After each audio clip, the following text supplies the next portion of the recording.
우리가 명절 되면 시골로 내려가는 경우 많죠. TV 같은 데 보면 차 내려가는 거, 막히는 거 다 보여주잖아요. 저는 어머님이 포항 계십니다. 가는데 평소에 5시간에서 5시간 반 걸립니다. 명절 때요. 7시간. 돌아올 때 9시간. 11시간 걸린 적도 있습니다. 가도 차예요. 가도 차야. 길이 막혀서. 그래도 요즘은 빨리 오는 거죠. 예전에는 뭐 전라도 광양 가는데 뭐 24시간 걸린 적도 있었다고 그러더라고요. 우리가 명절에 시골로 그렇게 줄을 지어서 가듯이 이스라엘 사람들은요, 6월절에, 맥추절에, 우리가 지내는 수장절, 추수감사절에 이때 되면 전부 예루살렘으로 가는 거죠.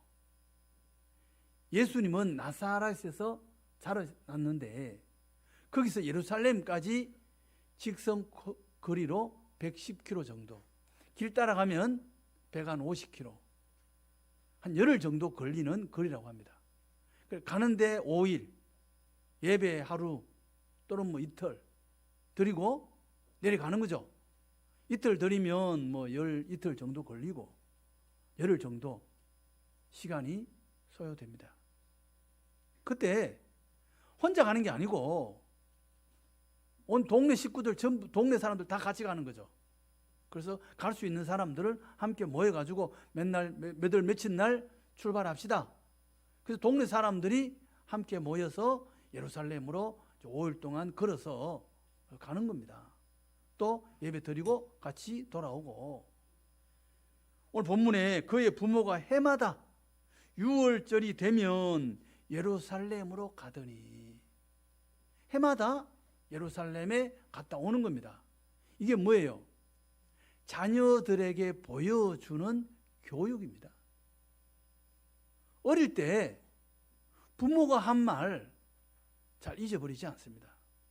우리는 아이들한테 그냥 하는 이야기지만 그 아이들이요, 그 말을 평생 기억합니다.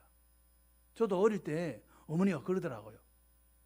마당에서 머슴이 집 주인의 그 이삭을 주어서 가만히 넣어주는 머슴을 오래 하지 않는다. 남의 일이라도 열심히 하는 사람은 어떻게 해요? 그 일을 오래 안 한대요. 금방 자기 일을 한다 이 말이죠. 성실해라. 중요하다는 거 아니에요. 성실한 게 중요하다. 성실해야 신임 받을 수 있다. 그 이야기 아니겠어요? 저 어릴 때 들었어요. 기억합니다. 어머니가 밥 매면서 노래한 거, 뭐 충문이라고 제사 지낼 때 읽는 글 있잖아요. 뭐 유세차 몇월 며칠 날 뭐 어른께 뭐 밥 드립니다. 그러면서 이제 그 이야기를 하는 거예요. 사연들을. 아버지 돌아가시고 어머니 어떻게 사셨고, 그 유명한 제문이 있어요. 제문. 그런 걸 이제 어머니가 읊는 거죠. 그렇게 슬퍼요. 어머니 막 그거 읽다가 막 울고 또 밥 매고 그랬던 기억이 있습니다. 그것도 다 뭐예요? 자식한테 교육이죠. 이스라엘은요, 2000년 동안 나라 없이 떠돌아다녔습니다. 그런데 유대 민족이 있어요. 여러분 생각해 보세요. 우리나라 사람들 미국 가서 1대, 2대, 3대, 지금 4대, 5대 이렇게 내려갔을 거예요. 성은 있어. 이름은 외국 이름이야. 한국 사람이란 정체성이 갖고 있을까요? 있을 수 있죠. 뭐 한국계 미국인 정도 되겠죠. 성이 있으니까. 한국계 미국인 이 정도지 나는 한국 사람이야. 그러고 싶지 않을 건데요. 한국말 유창하게 할 수 있는 사람이 3대, 4대 내려가서 몇 명이나 있을까요? 거의 힘들지 않을까요? 유대인들은요, 아프리카에 살아도 유대인이에요. 러시아에서 살아도 유대인이에요. 왜 그럴까요? 그 사람들은 어릴 때 교육시키는 거예요. 부모가 자녀한테 너는 유대인이야. 너는 하나님 믿고 사는 사람이야. 가르쳐요. 그리고 6살 되면요 쇠마 교육을 합니다. 쇠마라는 말은 이스라엘 교육은 쇠마 교육이에요. 아주 유명합니다. 6살 때부터 신명기 6장에 나오는 6장 4절에 나오는 쇠마가 나옵니다. 쇠마라는 말은 들어라 이런 뜻이에요. 이스라엘은 동사가 먼저 나옵니다. 들어라 이스라엘아 이렇게 나와요. 들어라가 쇠마입니다. 그 교육 내용이 뭐냐면 이스라엘아 들어라 우리 하나님 여호와는 오직 유일하신 여호와시니 너는 마음을 다하고 뜻을 다하고 힘을 다하여 내 하나님 여호와를 사랑하라. 오늘 내가 내게 명하는 말씀을 너는 마음에 새기고 내 자녀에게 부지런히 가르치며 집에 앉았을 때든지 길 갈 때든지 누워 있을 때든지 일어날 때든지 이 말씀을 강론할 것이며. 이 교육을 몇 살 때 하느냐? 6살 때 한답니다. 6살 때. 우리 같으면 유치원 다닐 때 그때부터 이 쇠마 교육을 하는 거예요. 그리고 13살이 되면 회당의 정식 회원이 되는 거예요. 우리 같으면 교회 정식 교인이 되는 거죠. 그 13살 되기 전에 12살 때 뭐 하느냐? 예루살렘에 한번 올라갔다 와야 되는 거예요. 집에서 성경만 가르치는 게 아니고 실제로 이제 몸으로 예루살렘에 가서 예루살렘이 어떤 곳인지 그곳에서 하나님께서 어떻게 하시는지를 보고 들을 수 있도록 같이 데리고 예루살렘에 올라가는 거예요. 이게 전부 다 뭐예요? 부모가 자녀에게 교육을 하는 겁니다. 교육이 얼마나 중요한가. 제가 예전에 나이 60 넘으셔서 신학교 가시는 분을 제가 본 적이 있어요. 이분이 아마 지금쯤 아마 한 80쯤 되지 않을까 싶은데요. 이분이 6.25 전쟁 때 피난 올 때 갓난 아기로 피난을 내려왔어요. 내려오다가 부모가 죽은 거예요. 뭐 전쟁통이니까 막 포탄이 떨어졌는지 부모는 죽고 할머니가 아기를 안고 남한에 내려온 거예요. 남한에 내려와서 서울 어느 정도 왔는 모양이에요. 그래서 교회를 할머니가 아기를 얻고 교회를 다니셨대요. 그리고 등이 없고 이제 아기 안고 뭐 손 붙잡고 교회 다니는데 할머니가 6살, 7살 그 무렵에 돌아가셨답니다. 할머니하고 손자하고 둘이 사는데 할머니 돌아가셨으니 그 손자 너 어떻게 자랐겠어요? 과원에 간 거예요. 과원에. 삶이 얼마나 힘들었겠어요. 7살에 과원에 가서 여기 갔다가 저기 갔다가 그러다가 좀 커서 사회에 나와서 얼마나 힘들게 살았겠어요. 안 해본 일이 없고 어릴 때부터 일해가지고 자라서 결혼도 하고 자식도 낳고 이제 형편도 집도 장만하고 살 만큼 살게 된 거예요. 그런데 궁금한 게 있어요. 나는 누굴까? 난 누구냐 이 말이에요. 이게 궁금한 거예요. 자기를 찾고 싶은데 길이 없어. 뭐 제대로 된 것도 없고 그 자기 기억에 우리 같으면 중랑천에서 놀았던 기억이 있어. 중랑천 다리도 있었고 뭐 그런 기억만 있는 거죠. 교회에 갔던 교회 기억이 있고. 그래서 우리 같으면 여기 와가지고 공릉동에도 가보고 중화동에도 가보고 먹거리도 가보고 찾아다니는 거죠. 여러분 50년 지나가지고 40년 지나서 서울의 모습이 그대로 있을까요? 변할 거 아니에요. 교회도 뭐 새로 지을 수도 있고. 그래서 찾다가 어느 교회에 가서 자기를 찾았어요.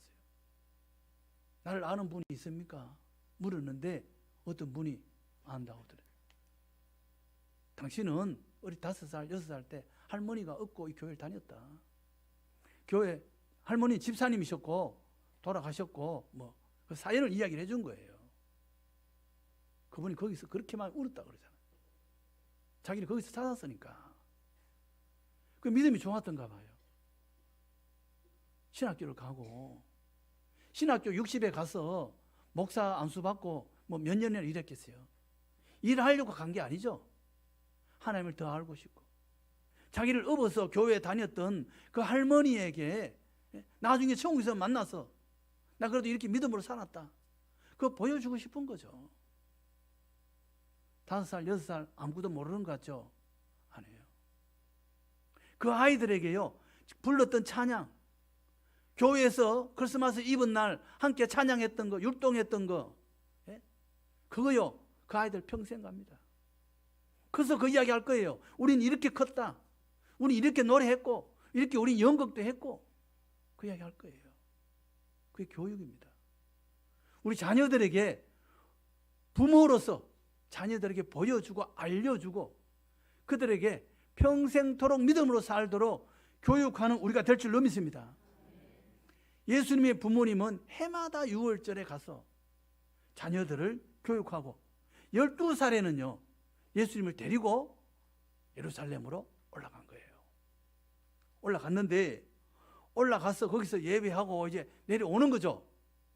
내려오는데 이제 문제가 생깁니다. 늘 하던 대로 이제 이야기했겠죠. 뭐 동쪽 문에서 며칠 날 몇 시에 우리 만나서 출발합시다. 그럼요 거기에 모이면 같이 가는 거죠. 그래서 모여서 그 옛날 과거에 했던 것처럼 거기에 모여가지고 출발을 했습니다. 가면서 뭐 이런 이야기 저런 이야기 은혜 받은 이야기 하면 나누면서 갔겠죠. 하루 길을 갔습니다. 하루 얼마나 갔을까요? 뭐 4km, 5km, 뭐 10km 정도 걸어갔지 않았을까요? 갔는데 아들이 없는 거예요. 예? 저쪽에 있나? 친구들하고 있나? 그 친구들 있는데 가보니까 거기 없어. 친척들 속에 있나? 친척들 가운데 가봐도 거기도 없어요. 그래서 어떻게 해요? 다시 찾으러 예루살렘으로 올라간 거예요. 올라갔는데 여기 며칠 만에 갔느냐? 사흘이에요. 사흘. 가는데 하루, 올라오는 데는 이틀이 걸린 거예요. 왜 이틀 걸렸을까요? 돌아오면서 이 주막집에 있을까? 이 식당에 있을까? 사람들 많으면 저기 있을까? 들여다보고 가느라고 서로 또 비껴가면 안 되잖아요. 그래서 사람들 많은 데마다 찾아다니다가 가니까 이틀 걸린 거예요. 사흘 동안 뭐 했어요? 헛수고한 거죠. 예수 없이 사흘 동안 가봤자 그건 뭐예요? 헛수고한 거예요. 왜 예수님이 없는지 몰랐을까요? 물론 이제 다 가는 줄 알았겠지만 요셉 목수니까요. 가면서 이런 이야기를 했을 것 같아요. 내가 이번에 서울시에서 내 고래등 같은 집을 하나 짓는데 목수를 누구를 쓸까? 인테리어를 누구를 쓸까? 한인이 집사님을 부르고 옥상 방수는 권장로님이 잘한다니까 권장로님 모시고 화장실 방수는 권태환 목사가 잘한다 하니까 권태환 목사한테 맡기고 전혀 믿는 표정이 아니에요.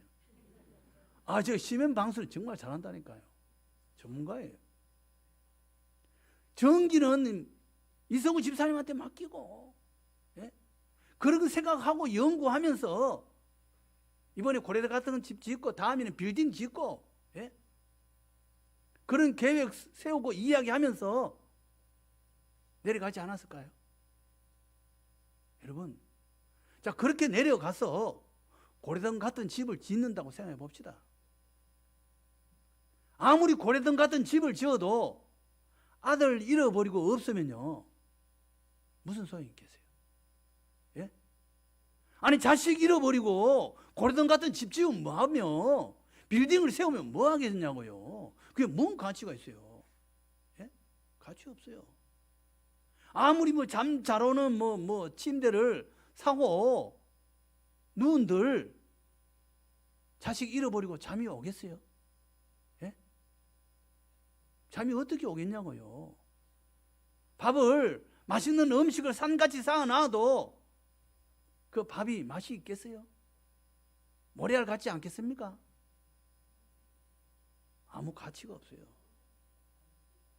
아들 잃어버리면 가치가 없는 거예요. 예수가 없으면요, 예수 없으면 사흘을 가도 헛수고고 아무리 많은 걸 일을 해도 가치가 없어요. 소용이 없어요. 예수님이 계셔야 될 줄 믿습니다. 예수님이 함께 하셔야 밥을 먹어도 맛이 있는 거고 가치가 있는 거예요. 예수 없으면요, 헛수고 뿐이고 소용이 없습니다. 예수님의 부모는요, 예수 없이 사흘을 허비하게 된 겁니다. 그 다시 올라왔어요. 성전에 가서 예수님을 만났습니다. 예수님 어디서 만났어요? 성전에서 만났어요. 성전에서. 여러분, 우리가 어디서 예수를 만납니까? 교회에서 만나는 줄로 믿습니다. 교회에서 만나요. 로마서 10장 17절에 말합니다. 믿음은 들음에서 나며 들음은 그리스도의 말씀으로 말미암느니라. 말씀을 많이 들어야 돼요. 성경을 많이 읽으세요. 성경 많이 읽고 예배에 열심히 참여하면요, 그 사람요, 하나님 만나게 돼 있어요. 예수를 만나게 돼 있어요. 하나님의 말씀을 듣지 않으면요, 예수 못 만나요. 하나님 만날 수 없어요. 예배 가운데서, 우리 말씀 가운데서 하나님을 만나게 될 줄로 믿습니다. 그래서 칼빈 선생님은 교회를 뭐라고 했어요? 어머니와 같다. 여기에서 어머니가 아이에게 젖을 먹이고 키우듯이 교회에서 뭐예요? 우리의 믿음이 자라고 성장한다 이 말이에요. 그래서 교회가 중요한 거죠. 교회에 와서 우리는 주님을 만나게 될 줄로 믿습니다. 그래서 이 부모들이 성전에 와서 예수님을 만납니다. 만나서 말합니다. 아이야, 어찌하여 우리에게 이렇게 하였느냐? 보라, 내 아버지와 내가 근심하여 너를 찾았노라. 근심하며 찾았대요. 그렇겠죠. 그래 주님 말씀이 답변이 뭐냐면은 어찌하여 나를 찾으셨나이까? 내가 내 아버지 집에 있어야 될 줄을 알지 못하셨나이까? 내가 주님이 아버지 집, 아버지가 누구라는 거예요? 하나님을 이야기하는 거예요. 아버지 집이니까 하나님을 아버지라고 부르고 있는 거예요. 자의식이 분명하다 이 말이에요. 예수님은 그냥 12살 아이가 아니고 자기가 누구라는 거예요? 하나님의 아들이라는 거예요. 이걸 분명하게 하고 있어요. 내가 누구인지를 분명한 거예요. 자의식이 분명하다 이 말이에요. 오늘날 우리도 내가 누구인지가 분명해야 될 줄로 믿습니다. 우리는 누구예요? 우리는 예수 믿는 사람이에요. 나는 오늘 죽어도 구원받고 난 천국에 갈 것이고 난 하나님의 백성이다. 이게 분명해야 돼요. 이게 분명할 줄로 믿습니다. 우리 예수 믿는 사람이다 이 말이에요. 예수 믿는 사람. 이게 분명해야 돼요. 이게 분명하지 않으면 희미하면 안 돼요. 믿음이 없는 거예요. 우리는 예수 믿는 사람이다. 이게 분명하면 하나님이 우리를 인도하실 줄로 믿습니다. 우리를 주장하실 줄로 믿습니다. 예수님은 자의식이 분명해요. 그런데 51절에 보면 예수께서 함께 내려가사 나사렛에 이르러 순종하여 받드시더라. 부모님에게 순종하며 부모를 받들었대요. 여러분, 요셉은 직업이 목수예요. 예수님도 목수가 됩니다. 요셉이 집 설계를 하면 예수님보다 잘할 수 있을까요? 잘 못해요. 누가 잘하겠어요? 예수님이 설계하면 더 잘하죠. 예? 예수님이 더 잘 알아요. 요새 본 핸드폰 누가 더 잘해요? 아이들이 더 잘해요. 어른들 절절매 애들한테 가서 아들한테 가서 좀 해달라 그러고 부탁하고 그러잖아요. 예? 예수님이 더 잘 알아요. 예수님은 온 천하 만물을 다 설계하신 분이에요. 그런데 아버지한테 아버지 그것도 몰라요? 이런 적이 없다는 거예요. 아버지 이거 이렇게밖에 못해요? 더 잘하셔야죠. 핀잔을 주거나 아버지한테 그런 적이 없다는 거예요. 뭐라고 이야기해요? 받드시더라. 순종하고 받드시더라. 아버지가 야 이렇게 집을 이렇게 지어라. 더 잘 지을 수도 있어요. 예수님이 지으면. 그런데 뭐예요? 예, 그렇게 하겠습니다. 받드시더라. 아버지가 옳습니다. 예? 아버지를 존중해 주더라는 거예요. 괜찮은 거죠? 예? 그리고 주님은 뭐라고 이야기합니까? 예수는 지혜와 키가 자라가며 하나님과 사람에게 더욱 사랑스러워 가시더라. 균형이 있는 거죠. 우리 신앙은요, 양쪽 날개에 비유를 합니다. 새가 양쪽 날개로 날잖아요. 그런 것처럼 하나님 사랑하는 것과 이웃 사랑하는 것이 뭐예요? 균형이 있어야 돼요. 하나님 사랑은 참 열심히 하는데 이웃을 함부로 한다? 아니죠. 이웃은 참 사랑 잘하는데 하나님께는 없어. 이 문제 있는 거예요. 우선순위는 있습니다. 하나님이 우선이죠. 그러나 우리 하나님도 사랑하고 또 그만큼 이웃도 하나님이 사랑하게 하실 줄로 믿습니다. 우리 균형 잡힌 신앙으로 살아갈 줄로 믿습니다. 예수님의 부모는 자녀들에게 교육을 했고 또 주님과 동행하며 살기를 원합니다. 우리도 주님과 동행하면서 주님과 함께 주님과 발을 맞추면서 또 우리 성도들과 이웃들과 함께 발을 맞추면서 은혜 가운데 사는 복된 우리 모두 다 될 줄로 믿습니다.